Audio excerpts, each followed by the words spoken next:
Greetings. Yesterday has gone and will never return. And there were a number of things that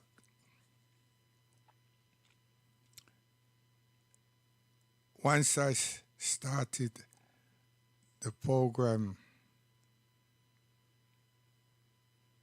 I should have made mention of, and I didn't. There were so many things, so many thoughts, because I'm saying because I miss my sister. And really what was happening is my spirit was, to me anyway, was in line with her. And I was doing what I was doing. And that was natural. But it also brought up some untenable gaps.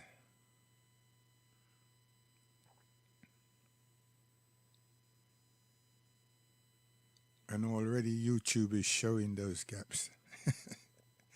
We just started and they've started.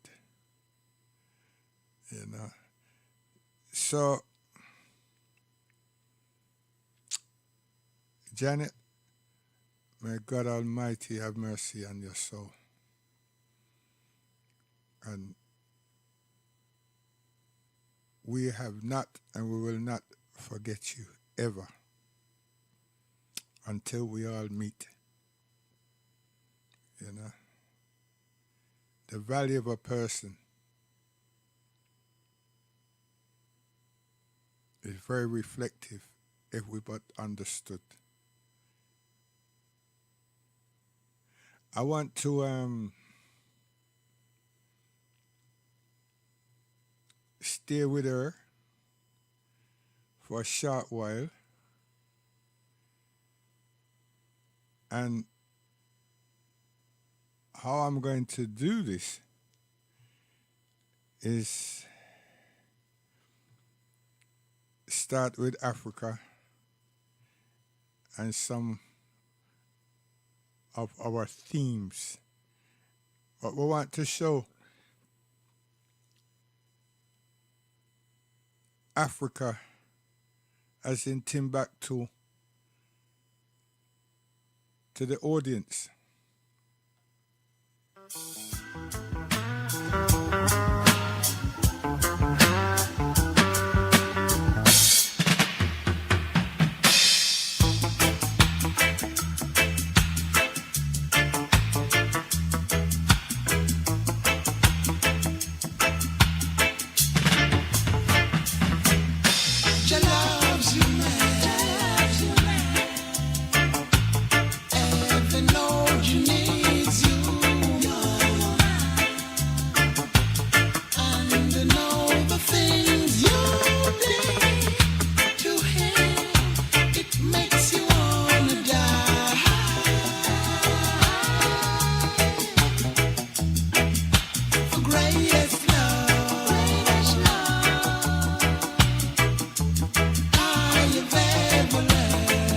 Yes, I tell you, the greatest love, I tell you, sis.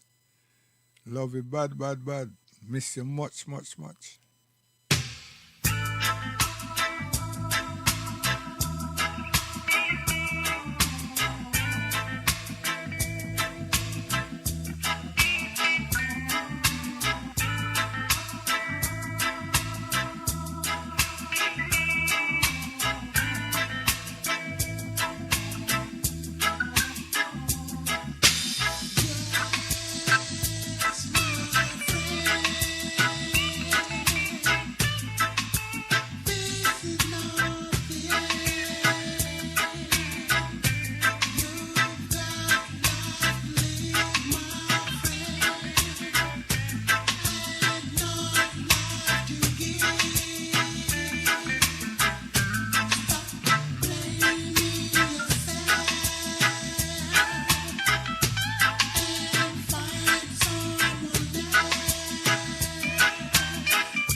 Yes, when we used to prepare for morning assembly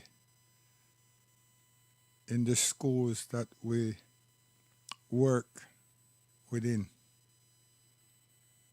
the Abyssinians was always right there, you know. And it wasn't like a long time and like we have different views or opinions and everything. Assembly, you know, I tell you. Lady Leo, I tell you, come here. Selassie, I know dreadlocks. Right now when I light up the world. Oh yeah, yeah. Selassie, I know. Morgan Listen reggae music, free up to reggae music. This is reggae music now. Listen reggae music, free up to reggae music. This is reggae music now. Blam! Light up the incense, light up the ancients, light up the lighters, make we light up the world, yeah. Inhale the fragrance, free up your mind and let go bad mind and make all evil get purged, yeah. Don't get caught in the roadblock. Everyone wanna call is the slogan, yeah. Love is the potion that confirms your notion that is one love I deal with for sure, yeah. Yes. What brothers go and live, we live, you know? True. To rise and fall is a part of it all. I wanna make you weak, will make you stronger. Oh yes, come take a note of this, my friends. Enough soldiers rise and enough soldiers fall. With my father name is written on the wall. So we remember the cause that they fall for. But in death there's no reward. Cause when you're gone for a time some will cry.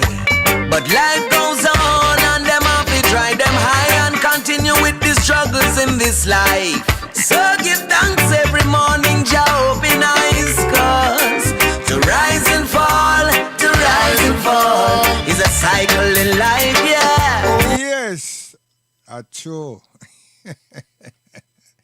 A cycle in life, man. May I tell you the truth. Okay. Highly, hail him high. You have now entered the root zone. Everyone welcome to the root zone, yes. Over from east to west, north to the south. Here we chant it out. Who to be conscious? Yes, Selassie. Not sure. Hear me now.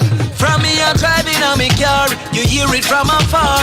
Roots and me at home bit hard. When heritage they pan a stage show, hard is you feel no strictly roots and we at home bit hard. So until they have a roots you a go get. Roots are with culture and this we not forget. So whether near or far, earth, moon or star, over everything else, yeah. I and I say strictly roots. Everything we play are strictly roots. Strictly roots. Everything we play are strictly roots. Strictly roots. See, at that way I say. You understand? Strictly roots. And now both of us would have had a conversation in relation to the lyrics that the heritage have written and have voiced. And we have decided that we have to bring that to the attention of the students. Yeah. So we cooperated. So we applied ourselves to the students in schools and make them aware that we are aware of world concerns, world issues, and our issues as people. Yeah. You know? And it was always intriguing and fascinating because young people being so innocent, they would ask some serious questions. Bearing in mind that it is the international immigrants we are dealing with, our international peoples we are dealing with. It's not African Caribbean or African British. It's all children. It's fascinating. And other teachers are so involved. 'Cause when lunchtime come, we have to explain them. We have to explain to them a lot of what they have heard, and they know inquisitive in relation to those things. And many teachers, they want tracks, you know. They want to know where they can obtain those records and so on. Very interesting, that memory, you know. And to know that people really spend time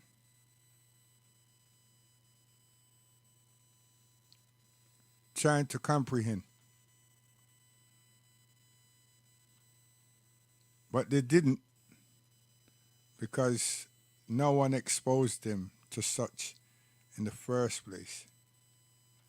But through me and myself and her did such a thing.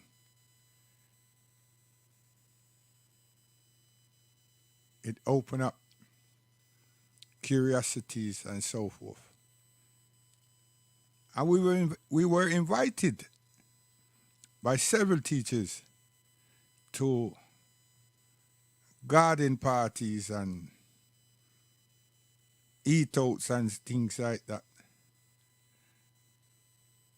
And these were non-African people. And lo and behold, beside Desmond Decker and Jimmy Cliff and Bob Marley, oh my gosh, I tell you, was the Heritage and the Abyssinians and others. And we're not speaking of teenage teachers, you know. We are teaching of professional mid-age. Yeah, clocking 50 plus year old teachers, male and females. So sis, there was something ruling my feeling, my soul yesterday. Yeah, because when I listen back, no, I said, oh, yo. And the only thing that happened was I'm saying it was you in control. So let's draw these two nice tunes. You know. Should I do that now, mommy? Really and truly? Or should I just, I go here and then go there, sir? All this.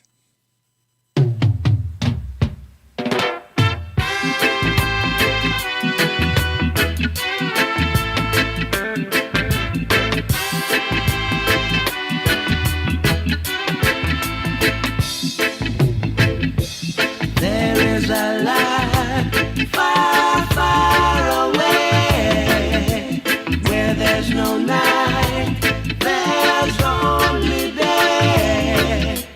Look into the book of life and you will see that there's a land far, far away, that there's a land far, far away. The King of Kings and the Lord of Lords sit upon his throne and he rules us all. Look into the book of life and you will see that He rules us all. That He rules us all.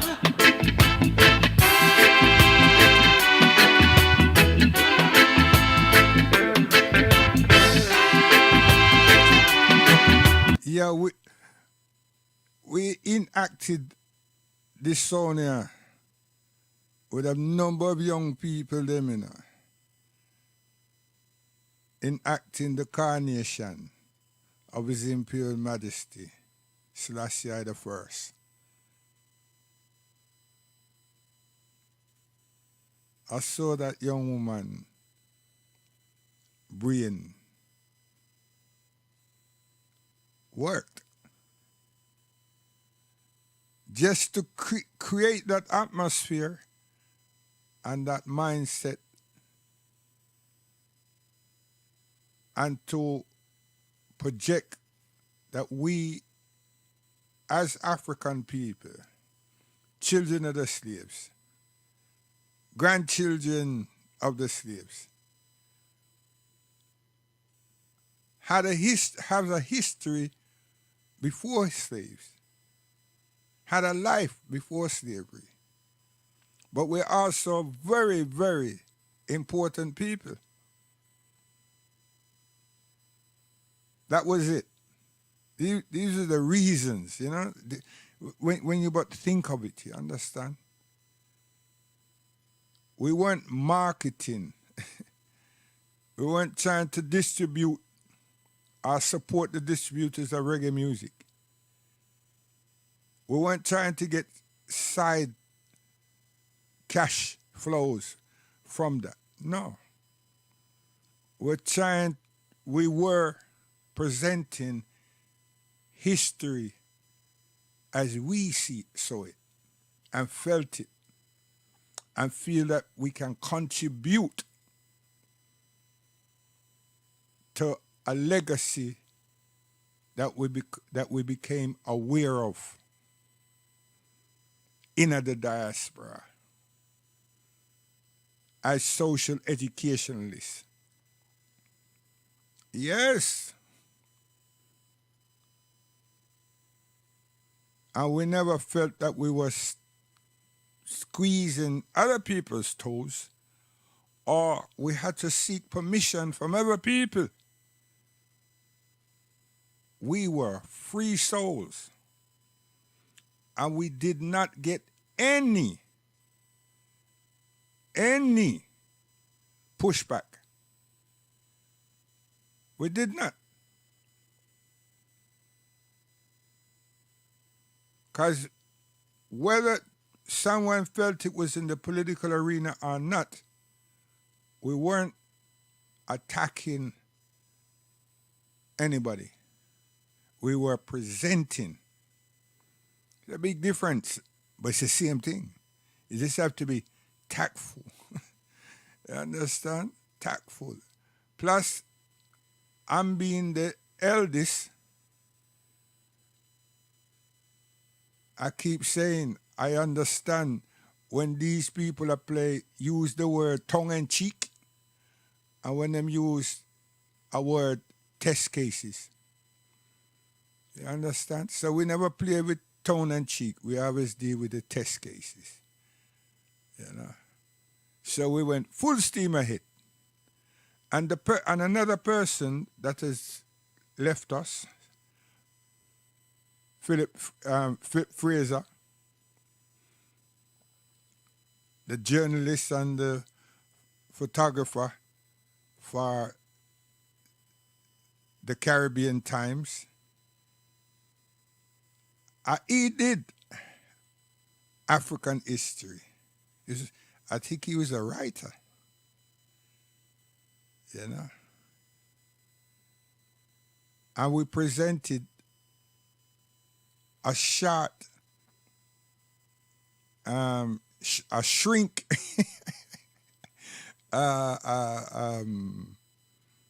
performance of that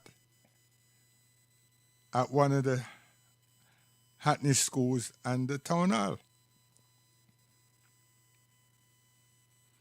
And all those artists did not require any form of subsidies because them felt us, they knew what we were about.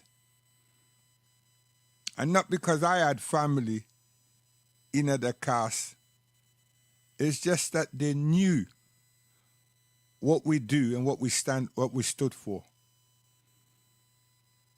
It's just a matter of making sure that they can synchronize their watches with ours. And that's it. That was it. This type of relationship we need across the country. Okay. So we want to let people recognize that bogus conversation about Africans never wrote, only the Egyptians. That's a fally-dally. And on the station that I was previously on, I made it clear that because we are Muslims and we're able to read the kind of positioning that we have in Sierra Leone, in Timbuktu, in Mali, and the excavationing of manuscripts and everything that was discovered. When I say discovered, that was put in safe places, but the UN told, we would think that they told the French, or the French got to understand something, and they would have liked to have destroyed such. So again, we, and I say we, as African peoples, work together very well and salvage, and I have to use that word, so much of our ancestors' writings, books, scrolls, tablets, everything. So the French and the UN could not defeat us or do some erroneous nonsense. You see? So through all those years, different groups of peoples in the Americas and in the diasporas have put aside their prejudice towards Muslims and united their minds, and now are key players in helping us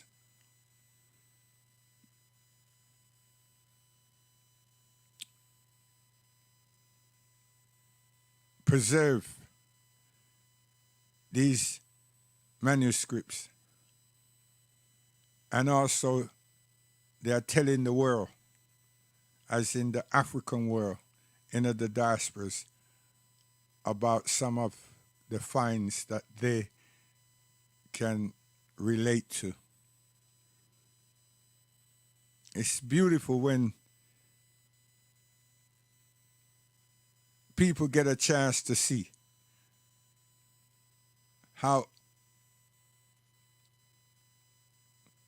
what kind of people we really are without other people intervening and using race and religion and all kinds of things that would isolate us and cause us to peep and undermine ourselves.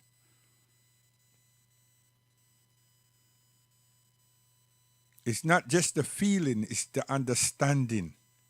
Well, it is the feeling, and the understanding is tremendous.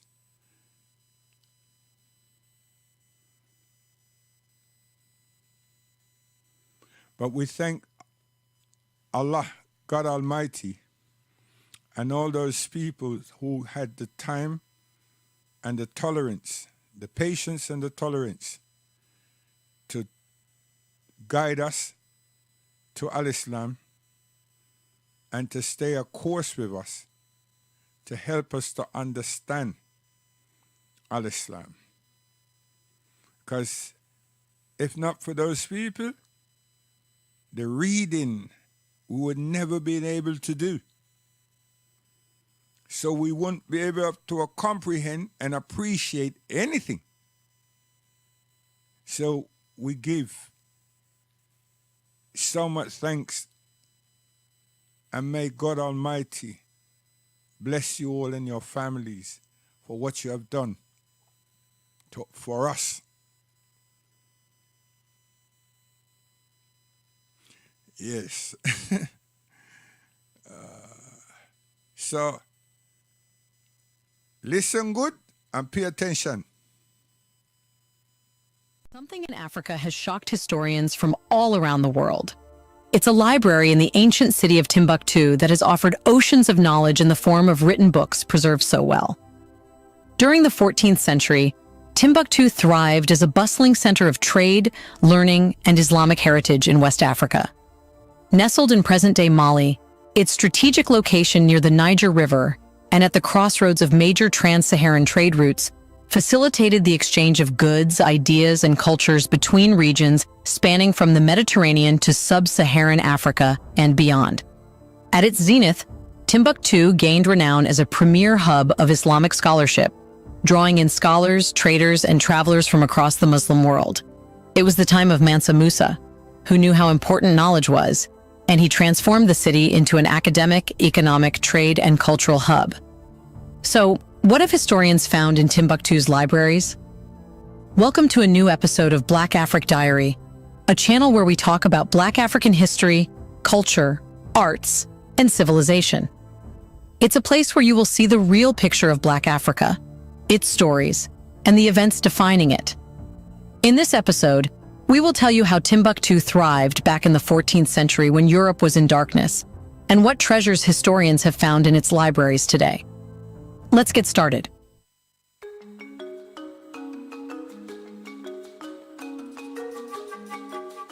In 1352, Europe grappled with the Black Death, which devastated Europe. Initially, the plague caused exceptionally high mortality rates, with estimates suggesting it wiped out between 30% and 60% of Europe's population. This immense loss of life echoed throughout society, the economy, and culture, leaving a lasting impact.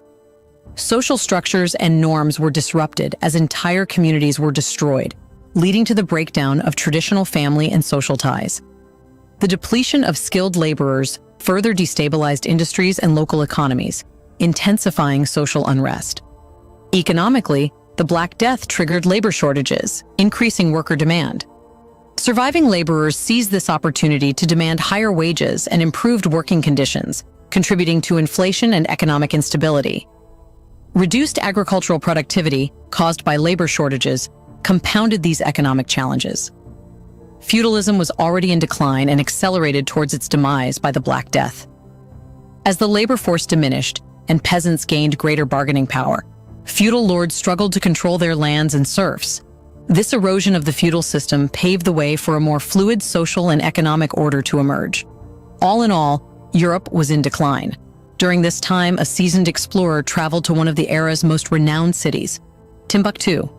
Intrigued by stories of a city dressed in boundless gold, with its ruler's fame magnificently celebrated decades earlier, even Ibn Battuta dreamt of reaching the empire ruled by the legendary gold-bathing king. The collapse of the Ghana Empire had recently left a void in the landscape of sub-Saharan civilization. From this chaos emerged the Mali Kingdom, relentless in its mission to revive trade routes between North and South, from the medieval bastion of Morocco and the Mediterranean to the expanses of the West and East, reaching Sudan, Egypt, and beyond. The ruler of this land was Mansa Musa. Long before his famed pilgrimage to Mecca, Mansa Musa had proclaimed Mali's wealth to the world, earning him the distinction of being the richest man to have ever lived. While he's often remembered for triggering hyperinflation in cities along his route, Mansa Musa's legacy surpasses mere acts of generosity. He triggered inflation by distributing large amounts of gold in cities along his route, causing gold to lose its value. A cunning military tactician, he spurred an urban revolution in the Mali Empire, creating new cities. Timbuktu rose as a testament to Mansa Musa's might, radiating luxury and attracting scholars from distant lands. Mansa Musa's pivot from trade and conquest to knowledge marked a key shift in the kingdom's priorities. The manner in which he amassed one of the most extensive libraries known to humanity on the desert's southern fringe, and why he transformed Timbuktu into a hub of learning and research remains a riveting chapter in African history. Today, the name Timbuktu evokes a sense of remoteness and inaccessibility, echoing the city's enduring significance in African history. Mansa Musa's legendary pilgrimage to Mecca involved an escort of 60,000 men, a testament to his grandeur and influence. Despite the massive escort of 60,000 men, Musa's caravan was further augmented by 500 individuals cloaked in Persian silk, each wielding a staff adorned with gold and escorted by 80 camels laden with 300 pounds of gold. This extravagant parade, journeying from oasis to town, presented a breathtaking spectacle that would have captivated even the most learned individuals of the time. At the forefront of Musa's agenda was the expansion of the empire he was constructing. Realizing that wealth alone would not suffice, Musa, a learned man himself, was conscious of the historical fate of empires that crumbled due to a lack of accessible knowledge. He envisioned an enlightened empire, with Timbuktu as its focal point. Timbuktu required scholars to materialize this vision. Before we continue further, tell us, are you enjoying the video? If so, please like and share the video and subscribe to our channel to watch more videos on Black Africa. Let's continue now. His grand plan began with the construction of a mosque doubling as a library, a grand structure resembling a palace. Known as Sankore, it was lauded as one of the most significant centers of learning in medieval times. Timbuktu, the respected city of the Mali Empire, boasts a rich history. In the 1950s, French archaeologists uncovered a trove of artifacts dating back to 1000 BC, attesting to a long-standing human presence despite the encroaching desert. A vast collection of ceramic settlements indicates sustained social advancement, rendering it one of the most comprehensive ancient civilizations, thriving even today. During the 14th and 15th centuries, Timbuktu prospered as a hub of trade, education, and culture, gaining widespread distinction throughout the Islamic world for its economic prosperity and intellectual accomplishments. Positioned at the intersection of major trade routes, Timbuktu facilitated the movement of goods, ideas, and people between North Africa, West Africa, and the Mediterranean. Its lively markets served as focal points for trading valuable commodities like gold, salt, ivory, and more, attracting merchants from across the Sahara and beyond, and driving its economic expansion. Timbuktu also emerged as a leading center for Islamic learning, boasting numerous madrasas and libraries.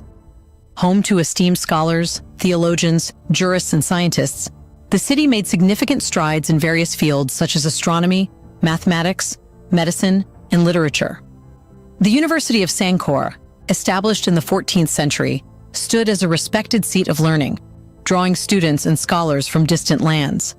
The city's architectural landscape reflected its cultural and religious significance, with landmarks like the Great Mosque of Djingareber showcasing Timbuktu's architectural prowess.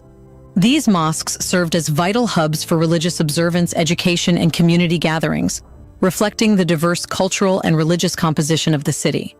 Timbuktu's diverse population, including Arabs, Berbers, Tuaregs, Songhai, Fulani, and other ethnic groups, enriched its social fabric and cultural vitality.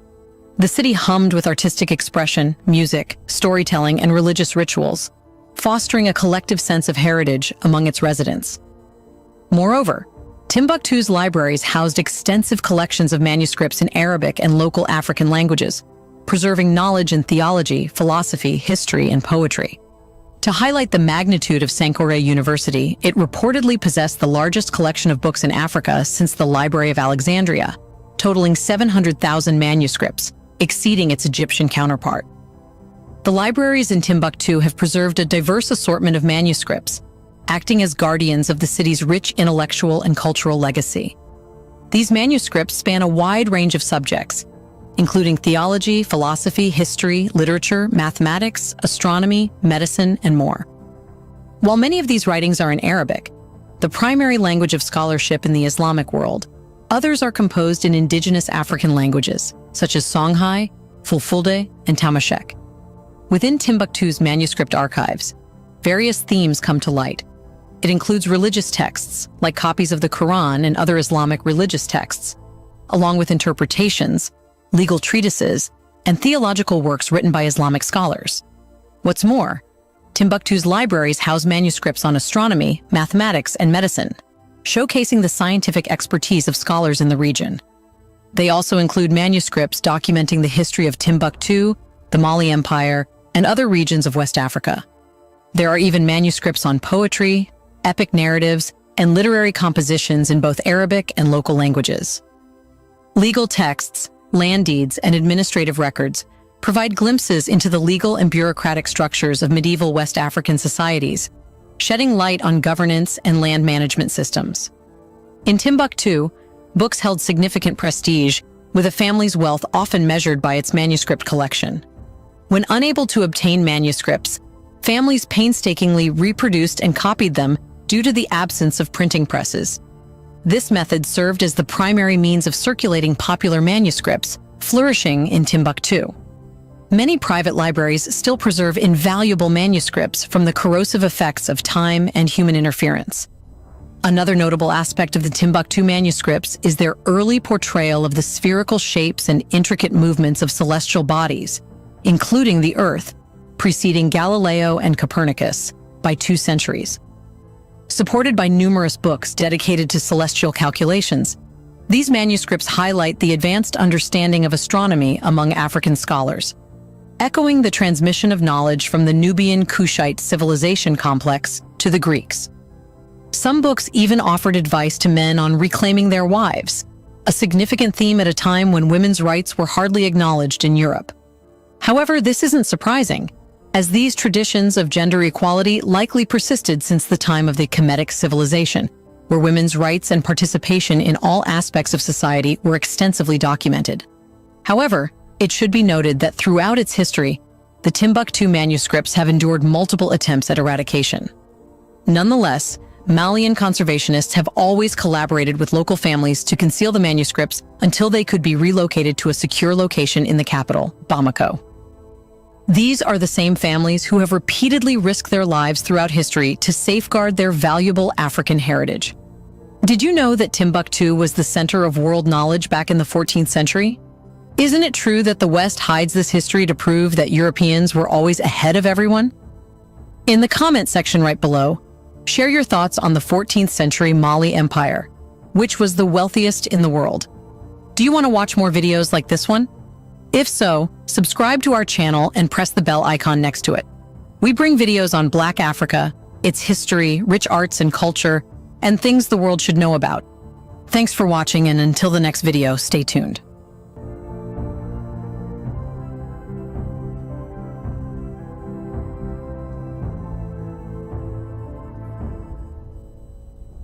Yes, we don't have any problem, but we would have had problems because the intention was to hide those or take them. So we thank Allah subhanahu wa ta'ala and all the families. Yes. So, what we have been told so much about, or mentioned, or had been mentioned time and time again, Mansa Musa, and the richest man ever, and so forth. But they failed to share the fact that he was highly educated, is the pioneer, one of the pioneers for academia, education, for peoples, human beings. There's no conversation in here about black and Moors and rare. No. All them distortion is people who come with something much later. And when you read Europeans, they don't give you that. They might talk about the goal. There's a few sight up back too, because it's a female. The Timbuktu, what we call Timbuktu is a lady. And he incorporated, she supported him, and she supported us, the world. You know? And there's such a history and understanding concerning her. So it's not an imbalance. So what you're seeing now, that's what I used to show in the, is it 2012, something like that? You understand? And one of our scholars, Brother Hakeem Quick, he's done several videos and he's traveled there again and again, and he's cried there. I have to say that because when he read, you know,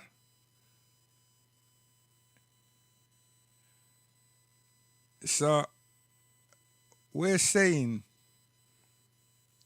I keep saying, I'm saying, and we're saying, an infrastructure in the diaspora and an infrastructure in United Kingdom is required. Educational institution, health clinics, supermarket, banking system. Yeah, for ourselves. By ourselves, for ourselves. And by ourselves because we become independent. Every other ethnic group, they have, but we are just pretending to be plantation children. I mean, we are pretending because we like being slaves. Servitude, because who wants to stay on a plantation and just wait for master to give you and master to tell you, and that's the only way that something happens. This is what we do.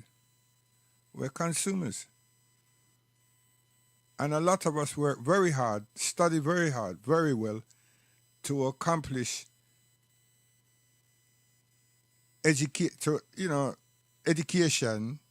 to fulfill a job, our position within the status quo of the system. We do that. But we don't unify ourselves with that knowledge when we get our degrees and so forth. And we don't reflect on the people who helped us whilst we were going through those studies. We're ill. We need to reflect. And we need spaces. I'm always telling principal that the spaces, that we do need spaces, but at the same time, the space that we need to go and violate, and I have to use the word violate, is the churches. And I don't mean to go there and grab up the people and, no. Violate because I'm not a Muslim. I'm a Muslim, I'm not a Christian. Right? He's in between. And there's others that are the same. So I'm saying that where the numbers of us are is in the churches. The greater numbers of our people is in the churches. So we should go to the church being courteous and everything to the pastor, the reverend, the bishop, whatever titles these people have, and their management, and request of them the opportunity to address their congregation, which is us. We're not saying to them, yo, come over here and be a Muslim and get rid of this. But no. We just want to give the good news to ourselves. It's not undervaluing the pastor, the bishop, whatever they call themselves. It's to say, listen here, we have a bigger purpose.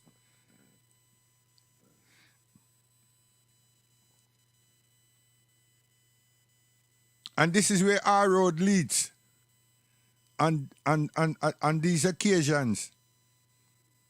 Not to disrupt your Sunday services, but this is where our road leads.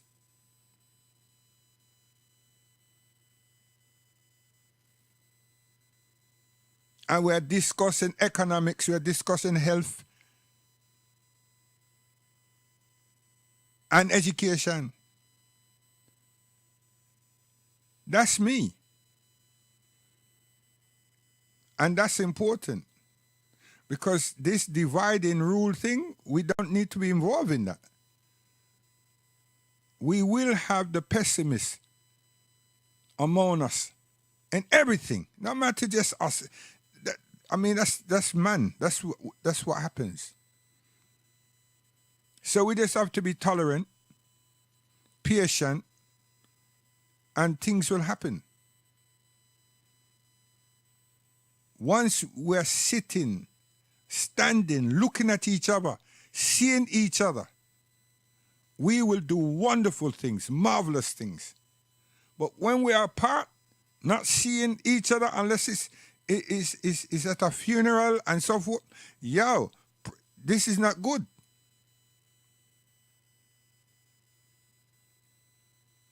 And we're all suffering the same way. We're all experiencing the same things. But we're not working together. We're not. We're experiencing the same thing, but we're not communicating with each other. And we're in these countries that these things are very important. And many of us are working in these departments that requires continuity, requires assessment and evaluation. And it's not just in teaching. We have what we need, but we're not applying ourselves to ourselves. Wow. So, Mansa Musa, ask yourselves, how come him have such a name, Mansa Musa, and he did not leave Timbuktu, Mali, and go somewhere and then him get that name? He didn't go somewhere and then become Islamic. Come on. See? All this garbage and rubbish that these people has been saying is to divide us, is to create this sectarianism and these obstacles, and they want to tell you about Christianity. And that name there was not in Africa. Again, that name was not in Africa. That's a European title. It's when them come around, them bring it come. It was not in Africa. Seriously, you see, because you don't want to study, you just want to listen. And when you're studying, you study what they have given you. You're not studying nothing from the vaults and the universities and everything of Africa. Because we've been told that Africa don't have such. But I can tell anybody now, if you go to the Cambridge Press, you would see a lot of this. You would have seen a lot of this. You would have been able to read a lot of this. But you just have to be patient. Serious thing. And especially British people, if you follow Livingston or what has been written about Livingston, and it's been kept in the vaults and so forth, you would have found how beautiful a people we are. We were and still is. But now, you listen to them and Darwin, and then all these untold people and all kind of thing, and then we have this idea that there's so many different peoples on the earth and everything. And then you come on everything that Noah, Ham, Shem, and Japheth, and all of these things that poison your brains, our brains. And we're living out a lot of it. Because there's some people still skeptical. So that's why I said, check Mansa Musa's name before you start throw aspersions. And then check the fact that he did not go to Hajj and became a Muslim. A person who accepts Islam. He left his home being a Muslim. Yes. And had a name already, Mansa Musa. And there's many more great warriors and kings of Africa that had their names and were Muslims. But you want to shout out now, when you lose certain things, you want to shout out something about Arabs. And then another let come with this Moors and so forth. And we started showing you about the Black Death. Now, if you really, really unpick that and look at that and recognize who was in Europe, wow, a lot of tears. Well, Marcia Griffith said black tears. So we want to we want to just play this song here, and then we want to go to the ICC because Africa will work with, you know. So tell your friends and family, you know, and don't take yourself away from me because my wife is Hausa. No, don't do that. And don't take yourself away from us because we have embraced Al-Islam. No, don't do that. Because the Fulani did it, the Swahili did it, the Amharic did it, the Hebrew did it. Yes, we have it all. We're the Semites.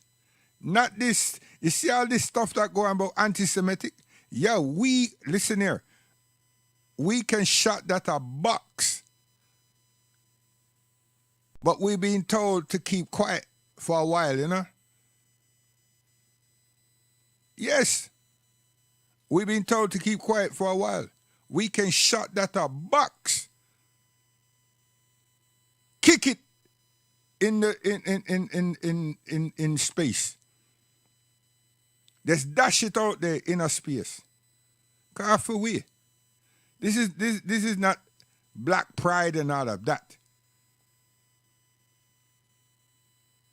This is humanitarian reference of truth. This is genetic truth.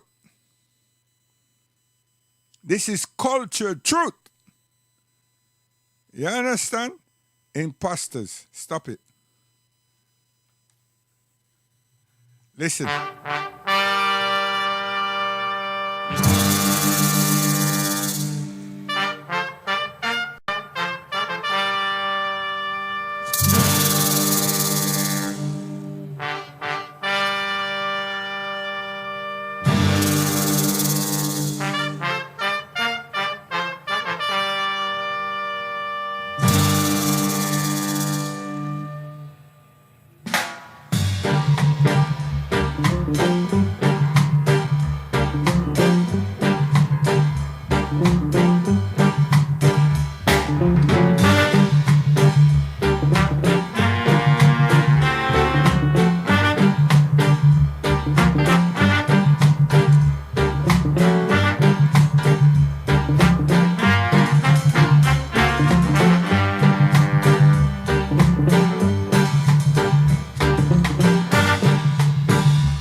and this is going to be one of my theme. You understand? And I'll tell you why.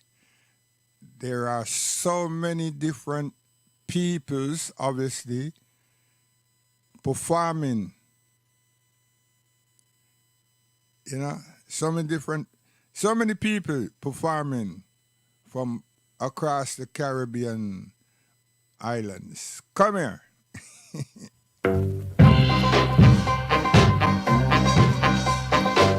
Hey, yo, you see, when we did our grow up now as young people, there was a thing called shuffling, you know.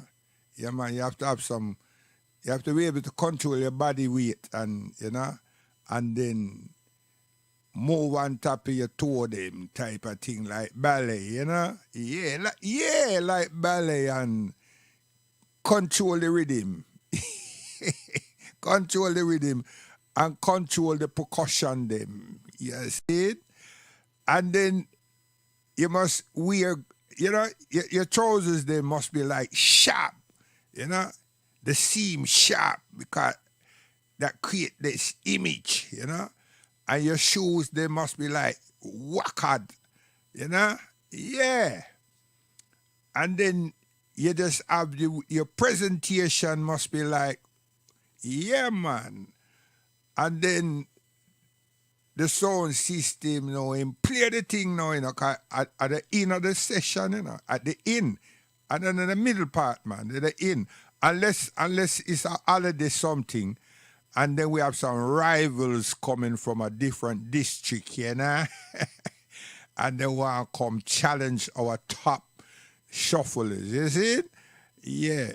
So in our case now, we had a family called the Mahoney family. And them control England. Yeah, boastful, me say.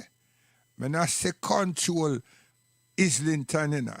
Then control England. Easy so right, boy. See it? The Mahoney family, man. May I tell you, if you think you challenge one of you, when Johnny come on the scene, that they done with.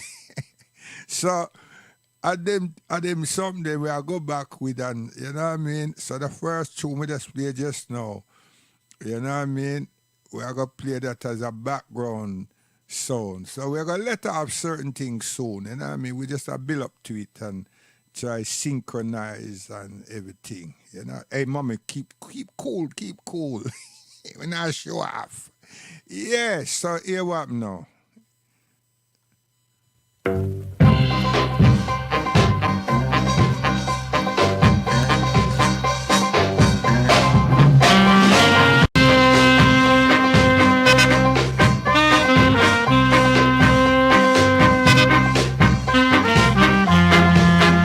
And we are talking about people them coming from Cuba, Haiti, and Panama. See? So I'm a relative them there, you know, from Panama. See? Yes. Why? Oh, listen here. Okay. Oh, did I say Cuba? Oh, yes, man, Cuba. Oh, gosh, man.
we are showing you that we are in tune to what is and not what isn't. You see? And we're not part of the propaganda dip on YouTube and all these places. Because, as you all know already, we are Muslims over here. See? So, the research is authentic. You know? Not because we have more to say it, you know. You see what I mean? Yeah. So, we want people to appreciate that, man. We want to see my children, them, yo, show yourself. Let the people them see what we go on with. You understand? Let them see what we go on with, because we don't hold back punches, you know what I mean? We clear about who we are. You see? Okay. So now we have not left Palestine. And we will not leave Palestine until everything is everything. You see? Because after we family. Yes, we still have some peoples, them, African peoples, them in the diaspora, and make a whole heap of noise and are saying a whole heap of some bad things they must say and everything.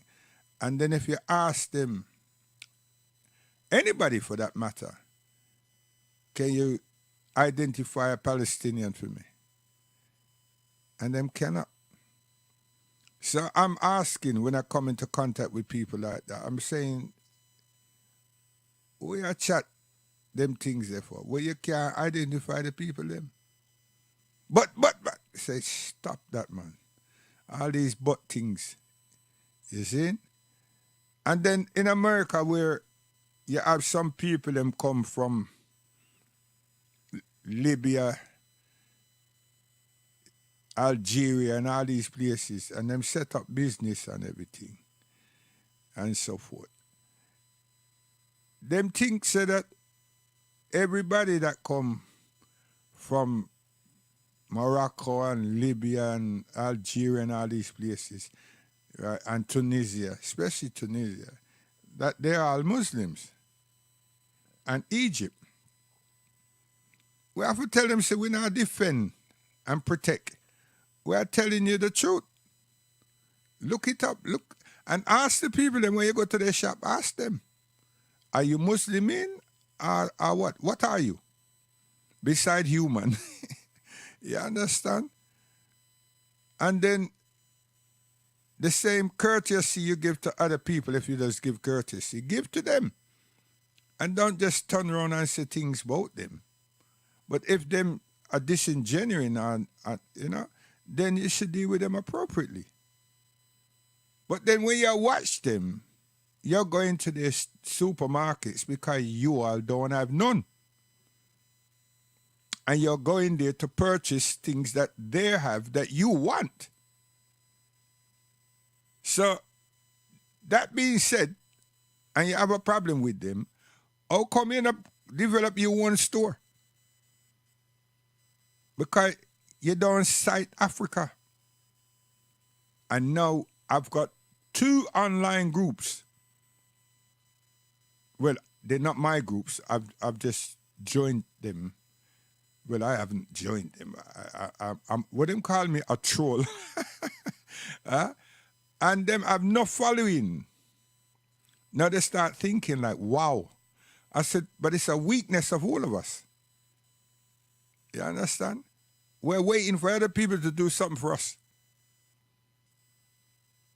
And then them switch, because them know so that means a basketball done. Them switch to basketball and start talking about Michael and everything. And I said, but have you ever asked Michael what it is that he does and what does he represent when it comes to the African peoples? Nah. I said, so why would I take time to say all these things and you never ask him? If you ask him, you'll find out that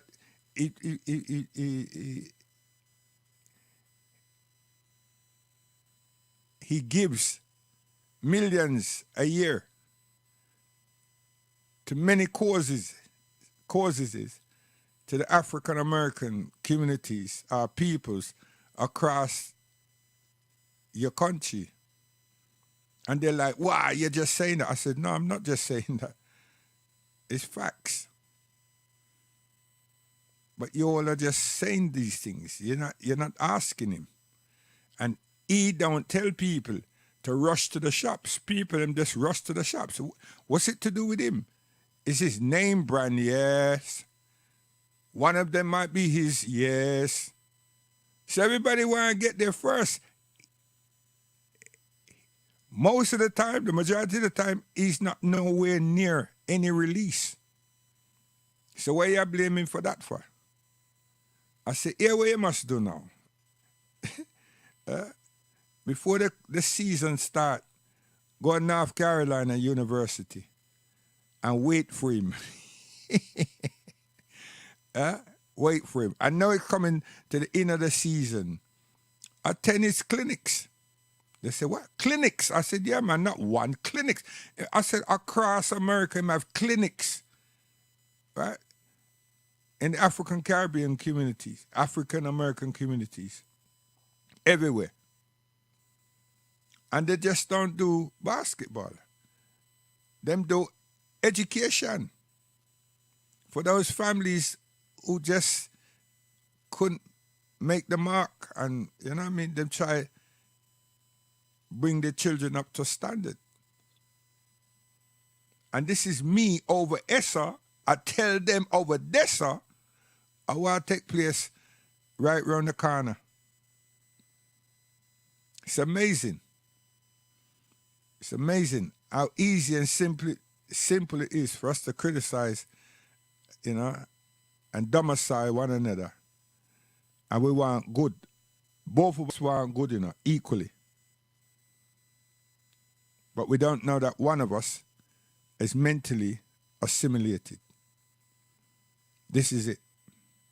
So anyway, we want to go back to not go back. I just want to allow you all to understand that we, as African people, that I promote the fact that God has given us the moral high ground in this life. You know what I mean? You can say from movies that the Chinese and the Japanese, right? You know, that ethnic group, them have body control and everything, right? Are them. You see? You know, the martial arts and, you know, and Tai Chi and Ring Chi and everything, yeah? Them have that. You see? And then, you know, but with us, we're humanitarians. We're just. We're noble. We're humble.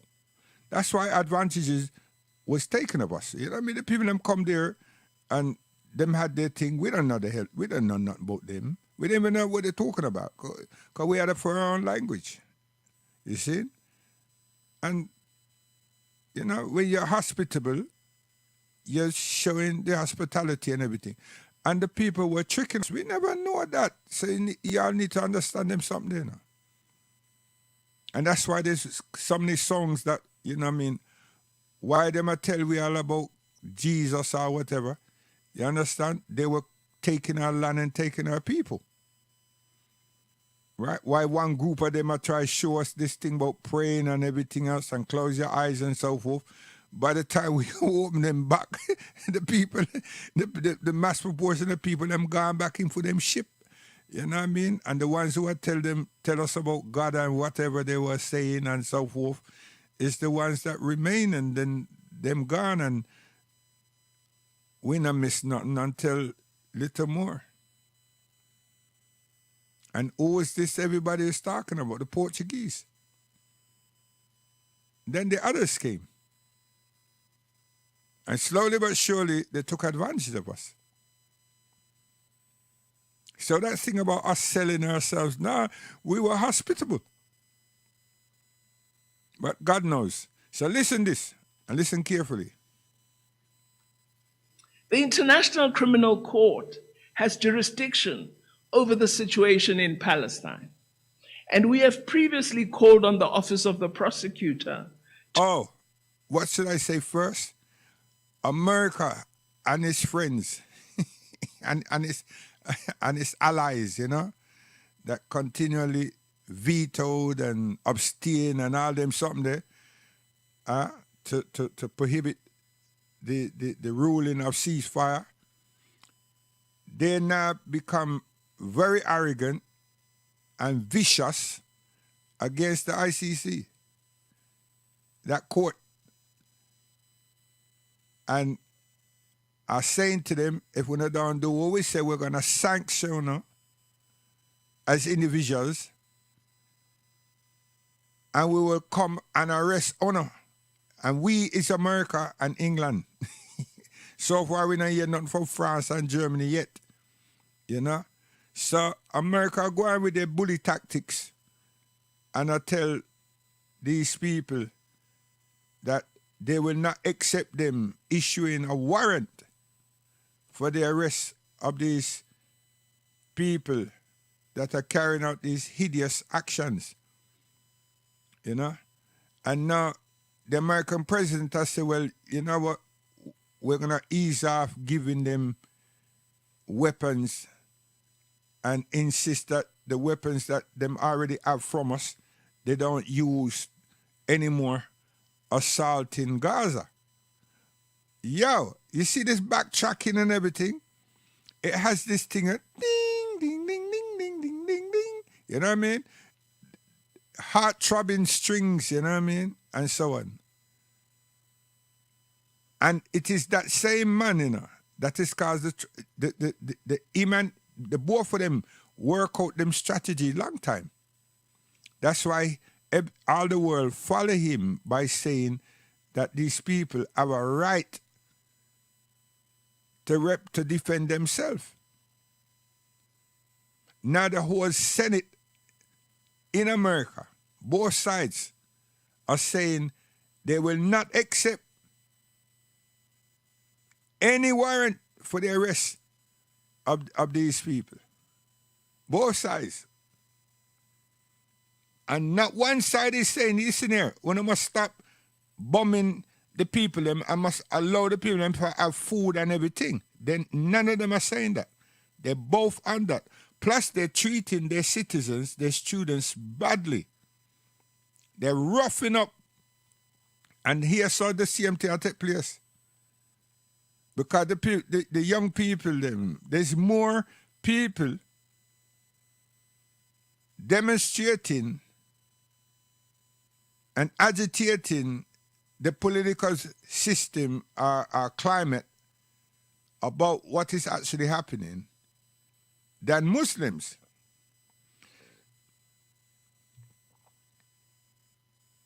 And they're treating them badly. Now you have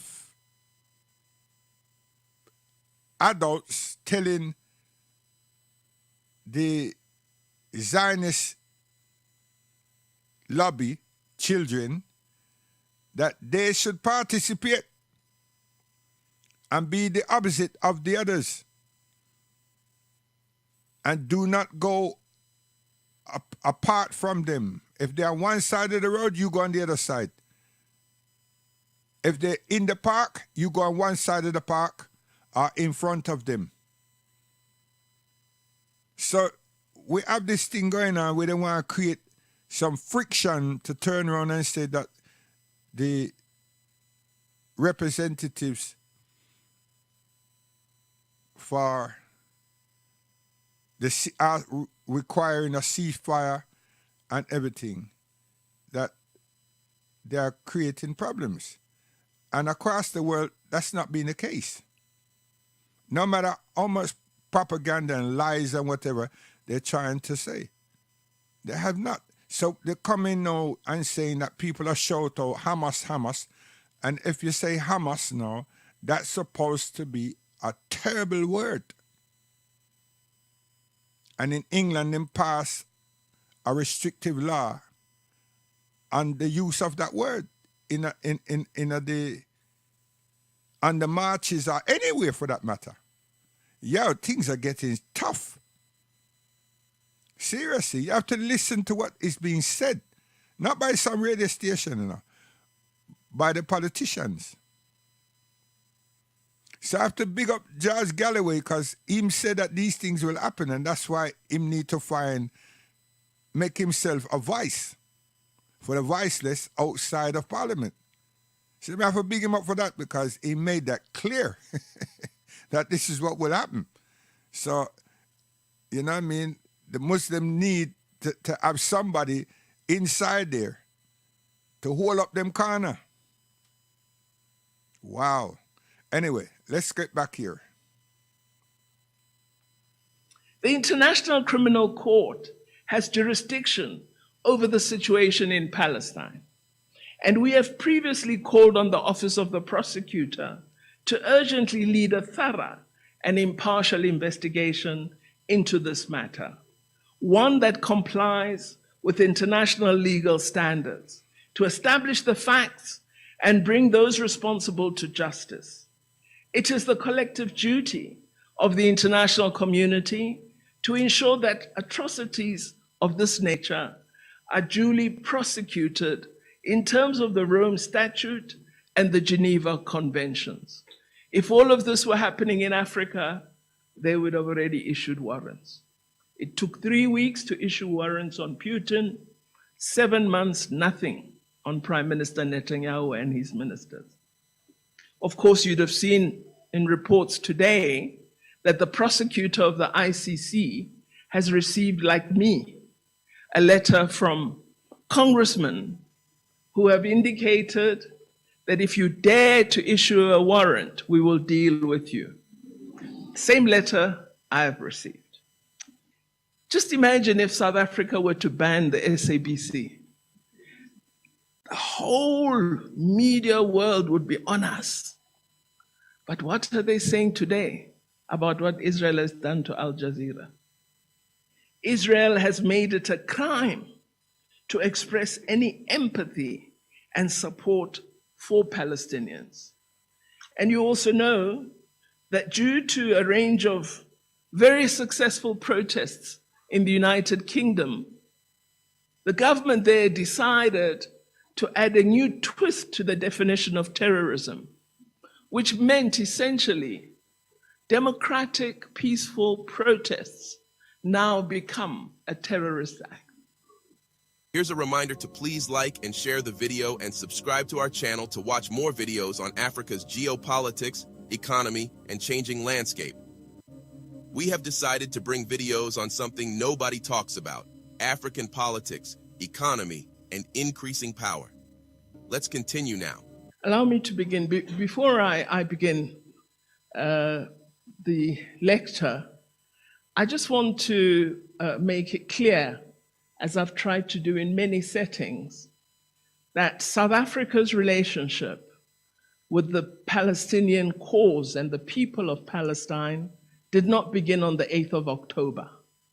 It's a long-established relationship because the people of Palestine were fully part of the international solidarity campaign against apartheid.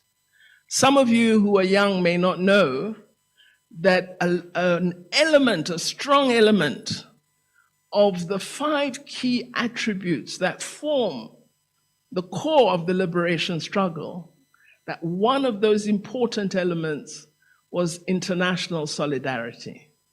Our leaders, such as O.R. Tambo and many others, went all over the world educating about apartheid, educating about racism and discrimination, educating about colonialism of a special type, and saying to the world, you have a moral obligation to support us in our struggle for freedom.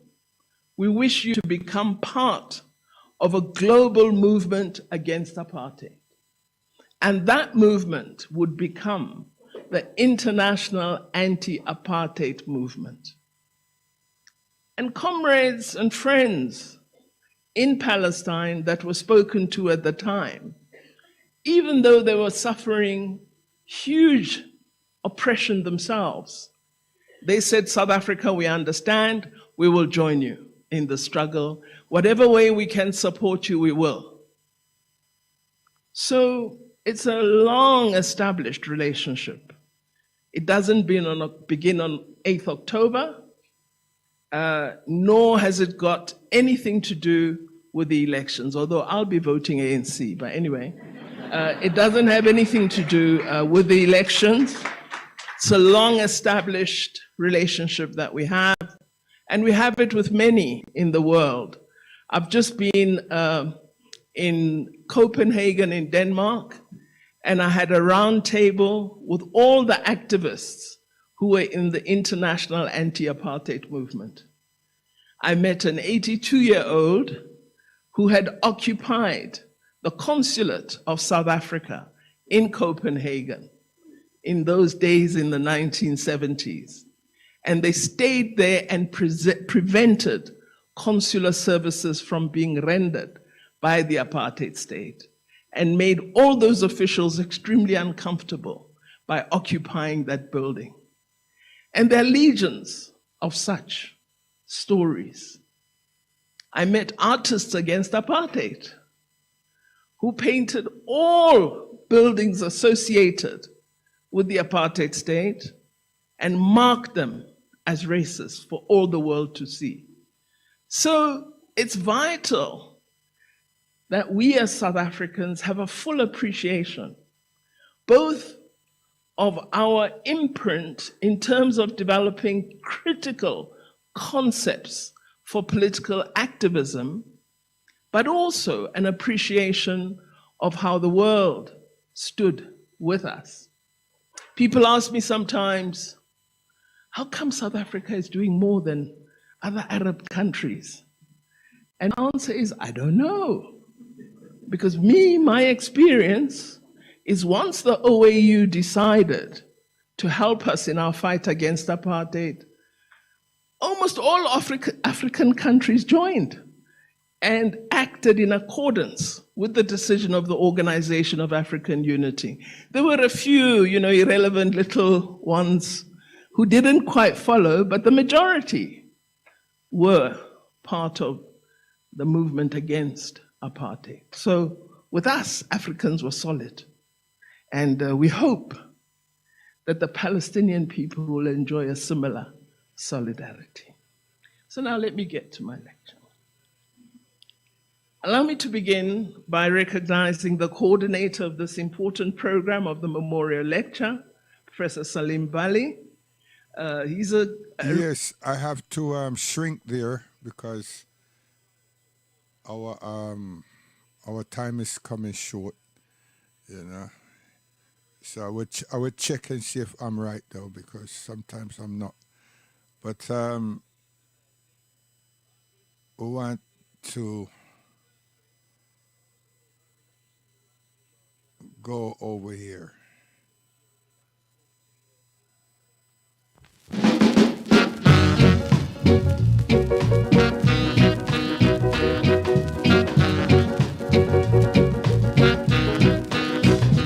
Of each that stand within thy gates, O Jerusalem, such holy place, O Jerusalem, such holy place, O Jerusalem.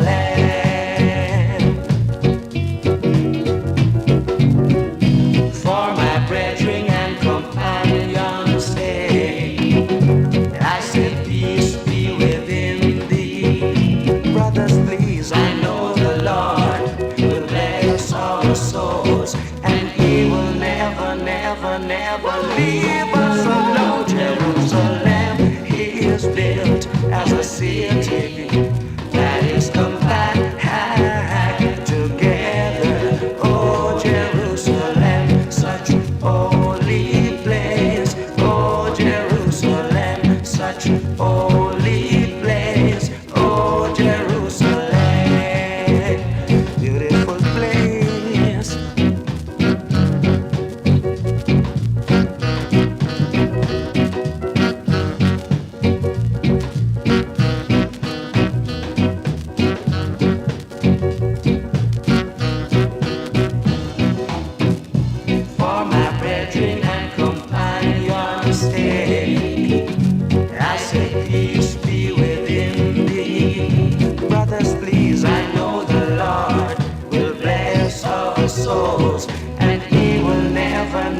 never leave us alone. Jerusalem is built as a city that is compact together. Oh, Jerusalem, such holy place. Oh, Jerusalem, I'm going there one day. Oh, Jerusalem. See, very, very, very nice song. And I'm saying that I have to break it down because you heard some significant bars, and I will do that.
Africa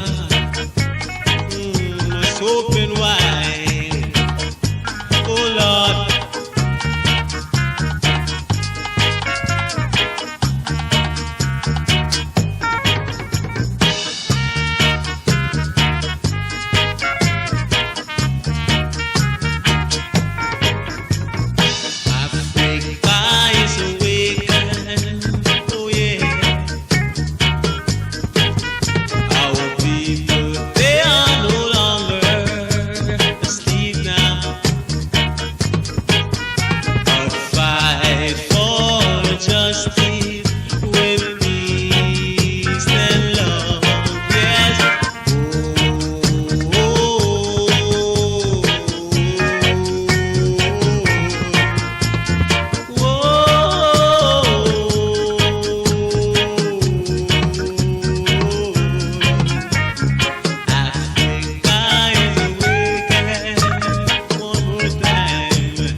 So we just have to be consistent, you know what I mean? And stop staying in the West and just talk in Africa, make the visit and then live there.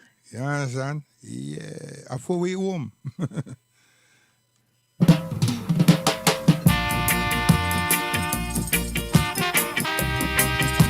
Yeah, yeah.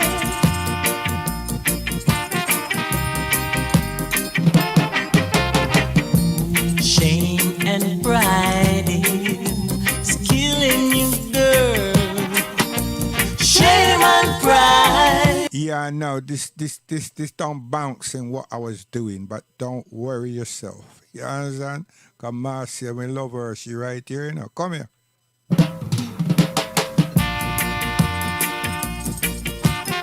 Yaga, yaga, yaga. Yeah, yeah. Where's the mask? What was that accent about? I don't know, love.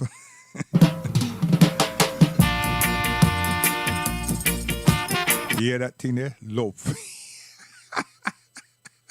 That's a European influence, you know. That's how you mentally assimilate, you know what I mean? Assimilate. Yo, see me I say no, wash your hands, you know. Wash your hands, man.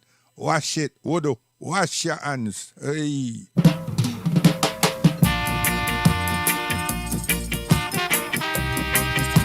Yeah, yeah. Two more.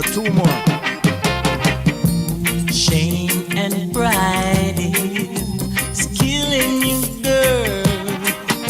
Shame and pride is killing you, girl. Shame and pride is killing you, girl. Shame and pride is killing you, girl. Look all the things that I gave to you. What did you do? Only make me feel blue. I try my best to prove my love to you, but you didn't understand. You didn't understand. Oh no, you didn't understand. Shame and pride is killing you, girl. Shame and pride is killing you, girl. Shame and pride is killing you, girl. Shame and pride is killing you, girl. Remember in school how we loved each other. I used to see you wave by the schoolyard gate. Yeah. Yes, mass, man. I win a whole heap of game when you were there, now. I win enough game when you was around. I tell you. Oh, Jaja.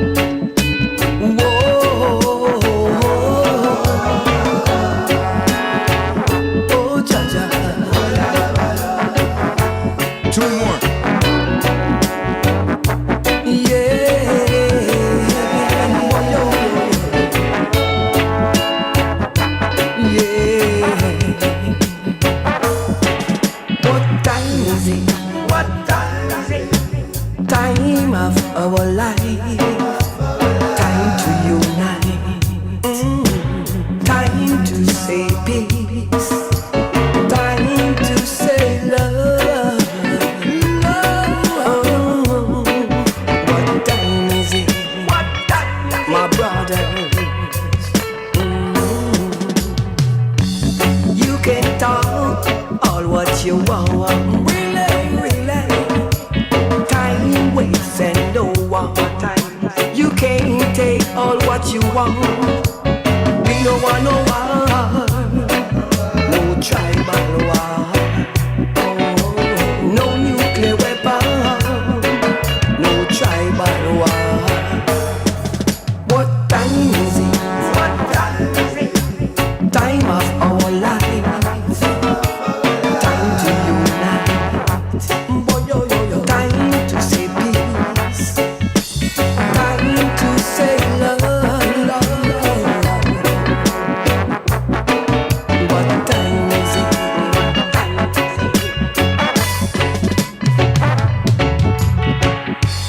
Killing is unreasonable.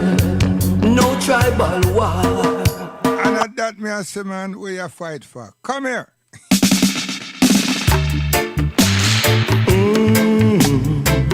Natty. Natty.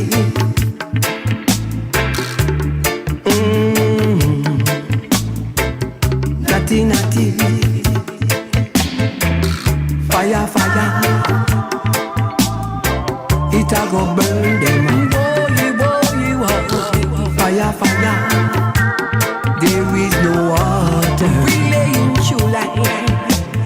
All over. There is no water to out this fire.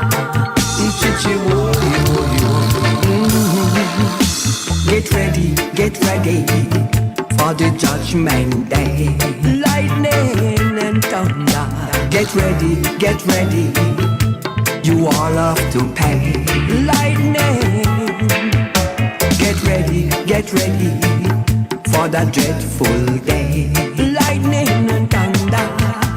Get ready. You have to be prepared. Everyone have to be judged. And don't deal with no grudge. With a clean hand and a pure in heart, you better be smart. Yes, a clean hand and a pure in heart. Yeah. You know, so I am saying, and Marcia, we are saying guidance. You know, so Palestine, you know, so you African brothers and sisters who say have nothing to do with we and all of that, stand, study and think, listen to what is happening, and then ask yourself easily a simple question. If that situation there shows its ugly self in your precinct, what would you do? And what would you want? And what would you like of other people? Because we are dealing with humanitarian justice. We are dealing with apartheid. We are dealing with genocide. We are dealing with injustices. And that, and nothing else.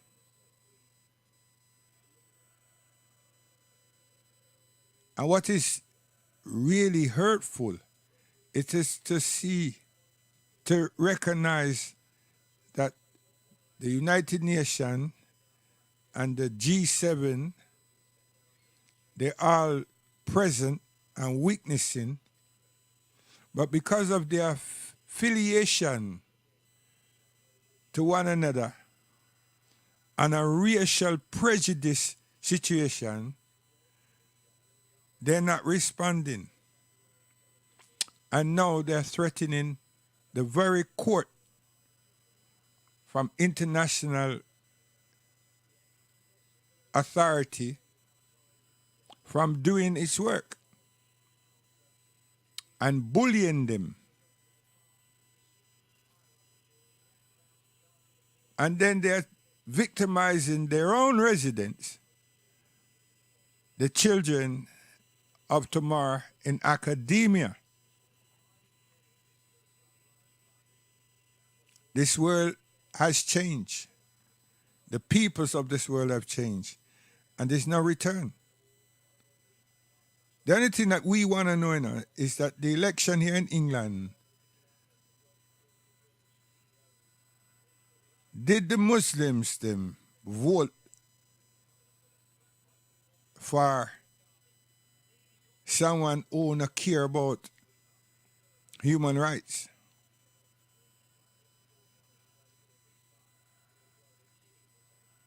We will know ourselves.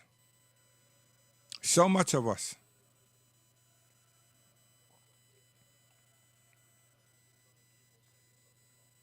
And it's revealing a lot about the security services and others, the news medias and others, because there's so much of us that they're calling out. Once them hear we voice or see we face, they might call we out. And if you did spit somewhere, or when you was all between 14 and 18, did some juvenile things, yo, that's gone in the top tabloid paper.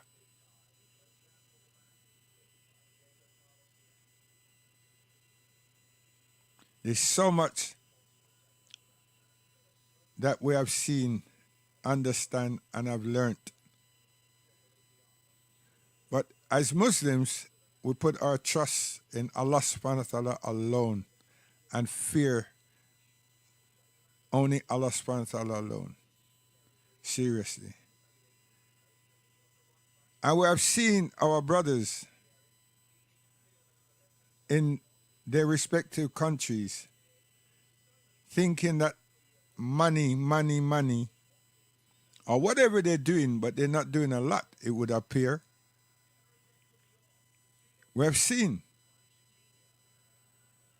And we hold the biggest population on the earth. And the Prophet said that we'd be like foam. We'd be like foam, not water enough, like froth on water. Yeah. Weak. And we'll have the biggest numbers in human population and represent nothing. And that is come to pass. Guidance. Yeah, share our program and subscribe to our program. Yeah, man, share our program, seriously. Because we want to get better. And to get better, I'll give us some comics at least. You understand? But we want to get better, and we're going to get better. And during the summer, next week, we will switch on everybody. We will come back. You understand? Oh gosh, man, somebody just sent me something. And at least the Facebook people, them got me over this, sir. I'm not on the Facebook, but I have a Facebook account. And one of my computer, that a pop up. You understand? So, and don't forget Front Room. I haven't been letting people know about Front Room. Yeah, man, Front Room is a service belonging to us in the diaspora African Caribbean family. So observe it and contribute to it, but don't look to put no dancehall slackness. It not work. See? Right? And raise our standards in education and proper information, because information is education. And we love it just like that. So what I'm saying is, God, please give us the strength to fight against evil, and please help us to overcome evil by doing good. So we are say again, we keep using the word God because we are taught to an audience that don't embrace what we embrace. So God, please give me, and I say, well, give us the strength to fight against evil, and please help us to overcome evil by doing good. See that word there, please help us. You know what I mean? We are plead. Okay. So we are say, Marcia, the heavenly, and we're gone. Guidance.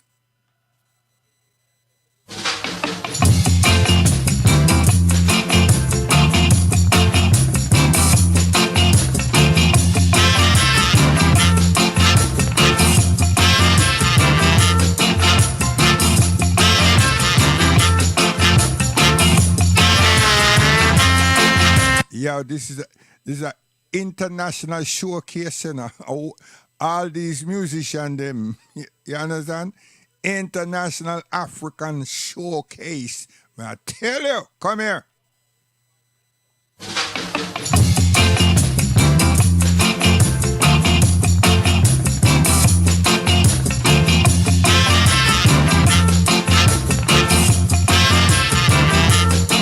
I beg your pardon. Listen this. When two tribes goes to war, neither can know the score. Wow! I mean, that's from the 90s, you know. When two tribes go to war, neither can know the score. You see? Ignorant we are, you know, as human beings, you people.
family, you know, mother, father, and son.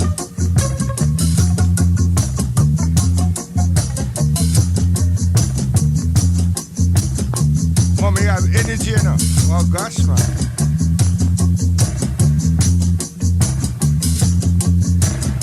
Go on, daddy. Wait.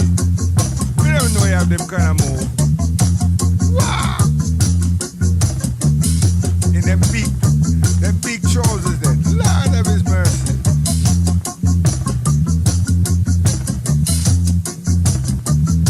Set the spectacle.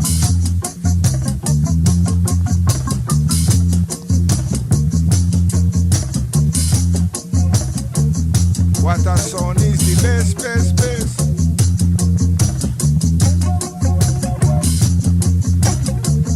Riding west.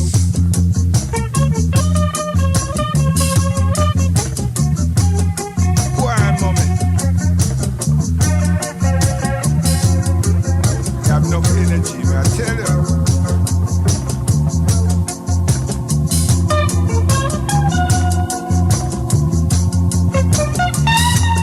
Yo, daddy, your moves. Oh, gosh, man.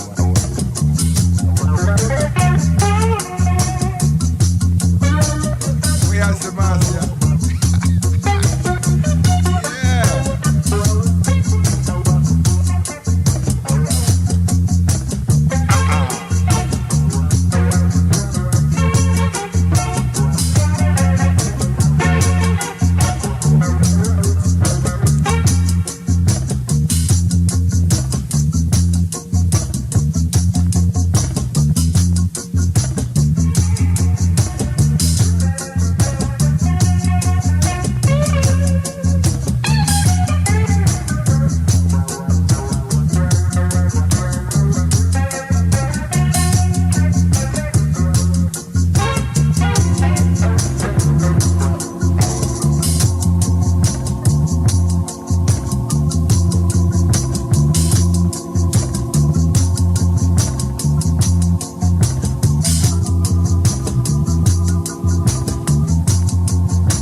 See my mother, my father, my brother, was sweetness. So we are saying now, guidance, because we have to go get ready, you know. Yeah, man, we have to go get ready. So don't forget, share the thing and help us grow, you know. Yeah. Guidance. What? One more? Marcia, we are telling me, love you, you know. I love you bad, bad, bad. Come here. Last one, very last one, we're gone.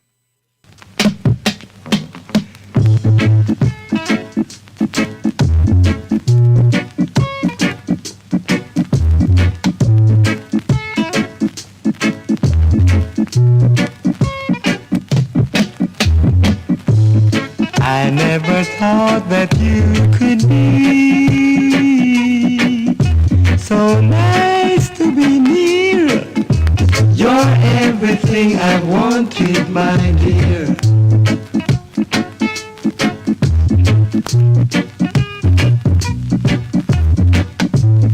I never thought that you could hold me so tender, so heavenly.